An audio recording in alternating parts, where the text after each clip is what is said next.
Article 2. Law shall take effect after 15 days following the completion of their publication, either in the official gazette or in a newspaper of general circulation in the Philippines, unless it is otherwise provided. This code shall take effect 1 year after such publication. Article 5.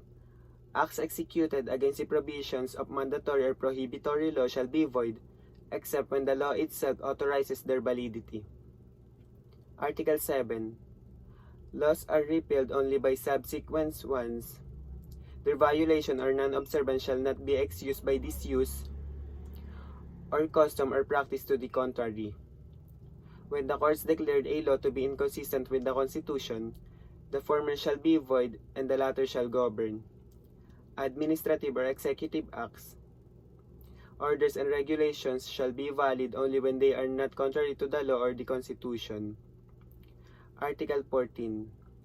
Penal laws and those of public security and safety shall be obligatory upon all who live in or sojourn in the Philippine territory, subject to the principles of public international law and to treaty and stipulations. Article 15.